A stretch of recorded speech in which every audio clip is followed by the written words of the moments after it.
तो पिछले वीडियो में हमने ये पढ़ा था कि जो आपका जब एल्कीन से रिएक्शन करते हैं, जो भी जो भी हेलोजन के एसिड्स होते हैं, अगर एल्कीन से रिएक्शन करते हैं, अनसिमेट्रिकल एल्कीन से अगर रिएक्शन करते हैं, तो वो मार्कोनिकॉफ रूल के हिसाब से ऐड होते हैं।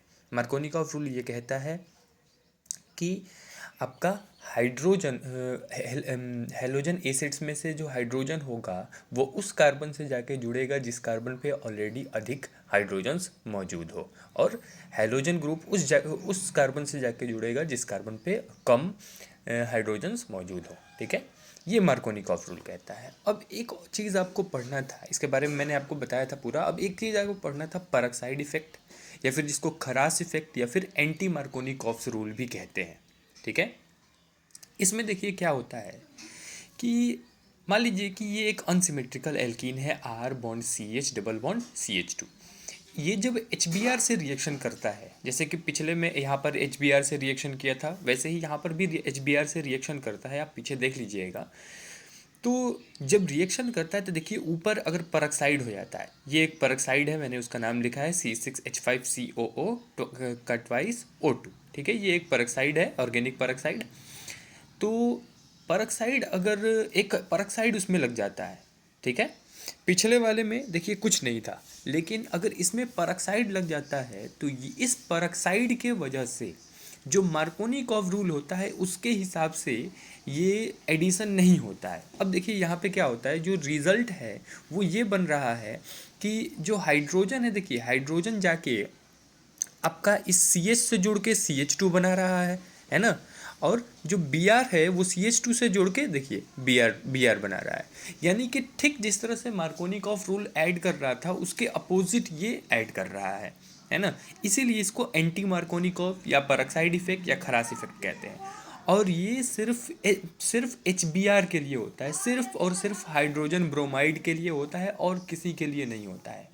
अगर हाइड्रोजन ब्रोमाइड नहीं है, अगर कोई और मान लीजिए कि HCl है या HI है, तो उसके लिए ये एप्लीकेबल नहीं है। याद रखिएगा, ये सिर्फ और सिर्फ ओनली फॉर HBr होता है। खरास इफेक्ट सिर्फ HBr के केस में मिलता है।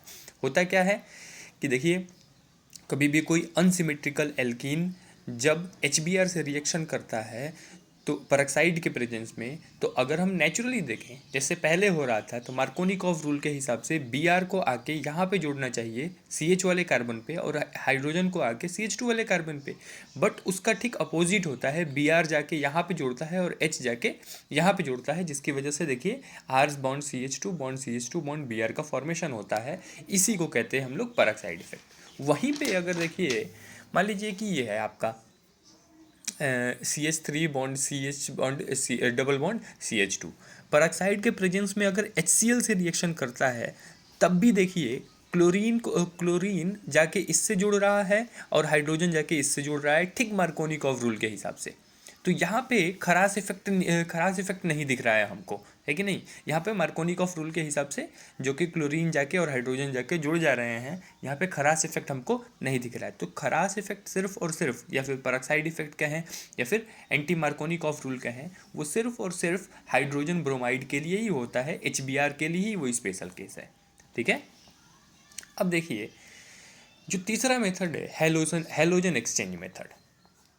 ठीक है, अभी तक आपने एक पढ़ा वो, हाँ, एक अल्कोहल से पढ़ा आपने, फिर आपने हाइड्रोकार्बन से पढ़ा, हाइड्रोकार्बन्स के केस में आपने एक एल्केन से पढ़ा, एक एल्कीन से पढ़ा। ठीक है, उसमें अलग अलग तरीके थे। अब आपको पढ़ना है halogen exchange method. Halogen exchange method में दो नेम्ड रिएक्शंस आते हैं, एक फिंकलस्टीन रिएक्शन और दूसरा स्वार्ट्स रिएक्शन। याद रखिएगा, एक फिंकलस्टीन रिएक्शन और एक स्वार्ट्स रिएक्शन।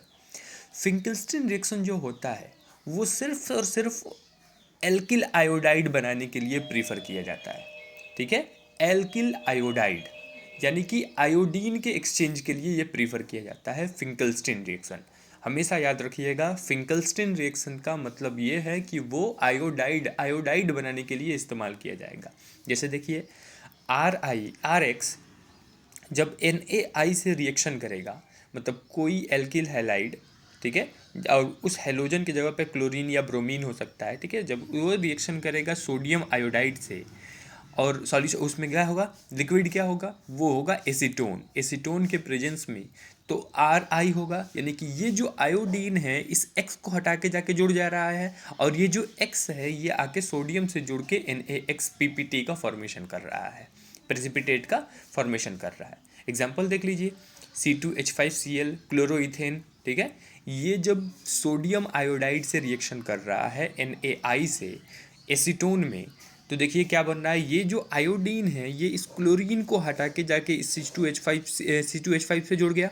देखिए C2H5I बन गया, आइडोइथेन बन गया, प्लस NaCl का फॉर्मेशन हो गया, यानी Cl आके सोडियम से रिएक्शन करके NaCl प्रेसिपिटेट का फॉर्मेशन करता है। अब यहाँ पे NaCl प्रेसिपिटेट क्यों होता है, ये भी सवाल आता है।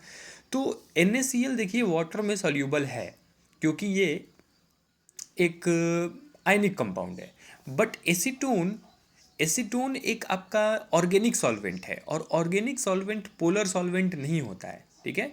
इसी वजह से ये आपका NaCl जो होता है, NaCl एसीटोन में नहीं डिसॉल्व हो पाता है, ठीक है, इसलिए प्रेसिपिटेट के फॉर्म में वो बाहर आ जाता है। अब देखिए, मान लीजिए एक और एग्जांपल है CH3Br, यानी कि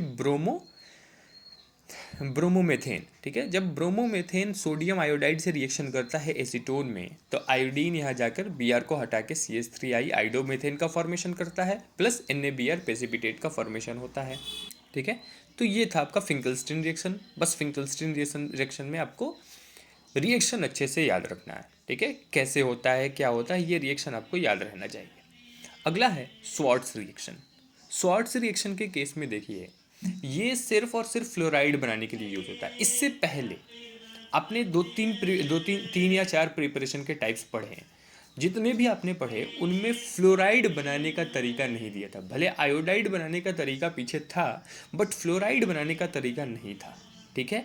तो समझ लीजिए कि फ्लोराइड बनाने का एक यही तरीका बताया जाता है आपको, और भी तरीके हैं, लेकिन आपके सिलेबस में शॉर्ट्स रिएक्शन ही एक ऐसा तरीका है जिससे फ्लोराइड बनाया जाता है। जैसे देखिए RX, ठीक है, RX है। अब देखिए यहाँ पे जो अलग अलग कंपाउंड्स होते हैं जिनसे रिएक्शन कराना होता है, वो होता है AgF silver fluoride, HD2F2 mercury fluoride, और SbF3, ठीक है ना। तो ये तीन जो होते हैं, इनसे रिएक्शन कराने पे आपका क्या बनता है, RF का फॉर्मेशन होता है, ठीक है ना। इन तीनों का जब आप रिएक्शन किसी से भी एक से रिएक्शन करा दें, आपका RF का फॉर्मेशन यानी फ्लोरो एल्किल फ्लोराइड का फॉर्मेशन हो जाता है, ठीक है, या फिर फ्लोरो एल्केन का फॉर्मेशन हो जाता है। जैसे हम एग्जांपल में ले C2H5Cl क्लोरोइथेन का जब रिएक्शन AgF से कराते हैं, तो Cl हट के F वहाँ पे जाके जुड़ जाता है, C2H5F प्लस AgCl, Cl जाके Ag से जुड़ के AgCl का फॉर्मेशन करता है। उसी तरह ब्रोमोइथेन है, C2H5Br प्लस AgF से रिएक्शन किया, C2H5F प्लस AgBr का फॉर्मेशन हो गया, ये भी आपका होगा, ठीक है।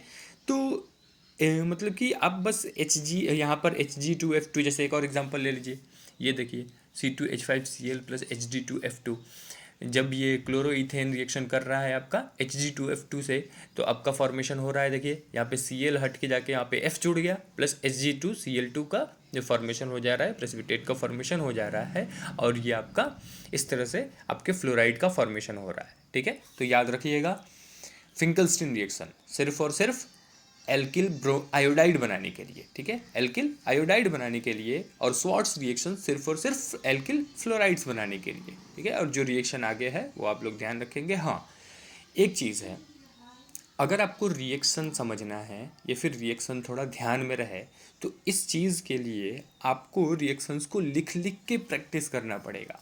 बिना लिखे अगर आप प्रैक्टिस करते हैं, याद करने की कोशिश करते हैं, तो उससे ज़्यादा दिक्कत होता है, ठीक है। तो आप रिएक्शंस को लिख लिख के प्रैक्टिस करें, तभी वो याद हो पाएगा, ठीक है।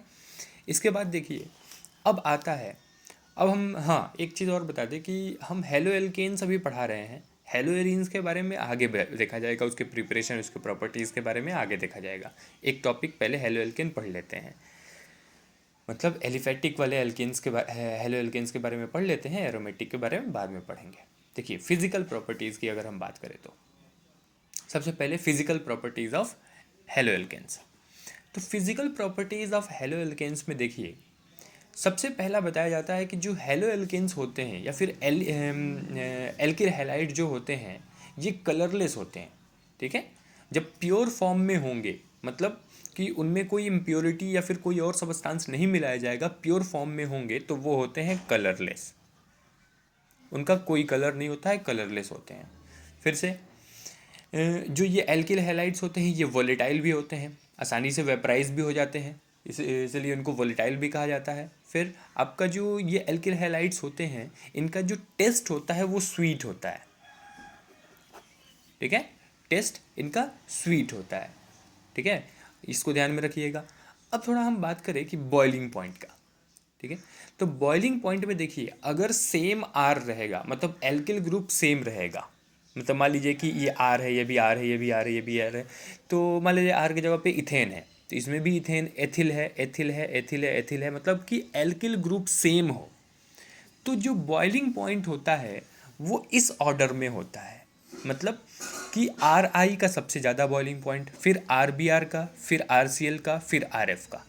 ध्यान में रखिएगा अगर एल्किल ग्रुप सेम हो तब, अगर एल्किल, देखिए एल्किल ग्रुप बदलने से बॉइलिंग पॉइंट पे फ़र्क पड़ता है, बॉइलिंग पॉइंट के टेम्परेचर पे फ़र्क पड़ता है, बट अगर एल्किल ग्रुप सेम हो, ठीक है, तो ये ऑर्डर होता है आपके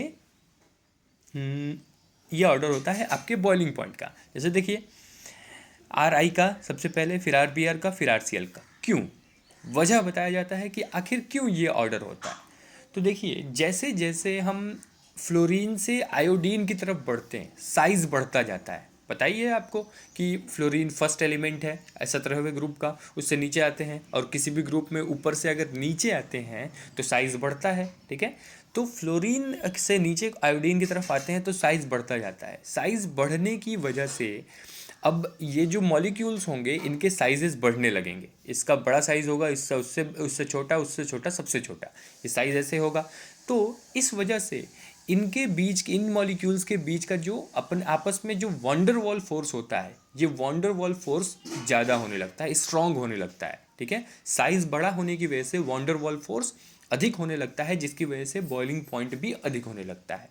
इसमें साइज़ छोटा होता है जिसकी वजह से वंडर वॉल फोर्स भी कम होता है और बॉइलिंग पॉइंट भी कम रहता है। तो याद रखिएगा ये ऑर्डर है।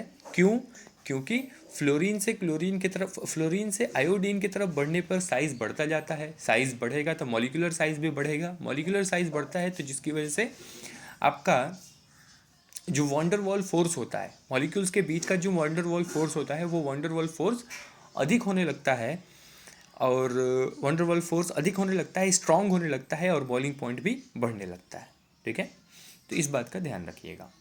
अब देखिए, अब एक और चीज़ बताया जाता है बॉइलिंग पॉइंट के बारे में कि जो एल्किल हैलाइड्स होते हैं, मान लीजिए, ठीक है, अब एल्किल हैलाइड्स है, जैसे ये है क्लोरोमेथेन, ये है क्लोरोमेथेन, और ये है मेथेन, यानी कि इसी के एक हाइड्रोजन को हटाकर क्लोरीन जुड़ा है तो क्लोरोमेथेन का फॉर्मेशन हुआ है, यानी इसी का डेरिवेटिव है ये। ठीक है, तो याद रखिएगा इसके मुकाबले इसका जो बॉइलिंग पॉइंट होता है ये अधिक होता है। CH4 के मुकाबले CH3Cl का जो बॉइलिंग पॉइंट होता है ये कभी भी अधिक होता है। हमेशा इस बात को ध्यान में रखिएगा कि जिस एल्केन का डेरिवेटिव होता है कोई हेलो एल्केन, ठीक है, तो उस हेलो एल्केन का अपने पेरेंट एल्केन से अधिक बॉइलिंग पॉइंट होता है। क्यों, इसके दो वजह है। एक तो वंडर वॉल फोर्स होने लगता है क्योंकि साइज आपका बड़ा होने लगता है। ठीक है, इससे मॉलिक्यूलर साइज इसका बड़ा होगा, तो साइज बड़ा होने की वजह से मॉलिक्यूलर वंडर वॉल फोर्स बढ़ने लगता है। दूसरा जो इम्पोर्टेंट है कि डाइपोल डाइपोल इंटरेक्शन होने लगता है। देखिए यहाँ पर कोई भी पोल का जनरेशन नहीं होगा क्योंकि यहाँ पे कहीं भी चार्जेस डिस्ट्रीब्यूट नहीं होते हैं इधर उधर।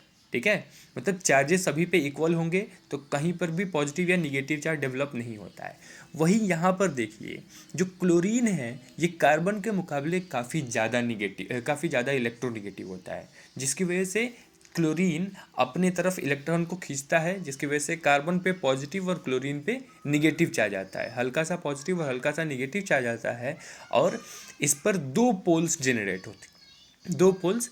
होते हैं, इस पर निगेटिव, कार्बन पे पॉजिटिव। इसी को कहते हैं। अब अलग अलग कंपाउंड्स के भी अलग अलग मॉलिक्यूल्स के बीच में इन पोल्स की वजह से जो इंटरेक्शन लगता है उसको डाइपोल डाइपोल इंटरेक्शन कहते हैं। ठीक है, इस वजह से भी इनका जो बॉइलिंग पॉइंट होता है वो अधिक होने लगता है। अब मान लीजिए, अब अगला जो चीज़ बताया जाता है वो ये है कि मान लीजिए कि एक ही कंपाउंड है। ठीक है, मतलब मॉलिक्यूलर मास एक ही है, इन तीनों का मॉलिक्यूलर मास देखेंगे तो अब एक ही होगा। बट आप थोड़ा ध्यान दीजिए कि ये एक नॉर्मल है, वन ब्रोमो, ये है आपका वन ब्रोमो ब्यूटेन, ये टू ब्रोमो ब्यूटेन, ये आपका हो जाएगा to bromo to methyl propane, ये हो जाएगा to bromo to methyl propane.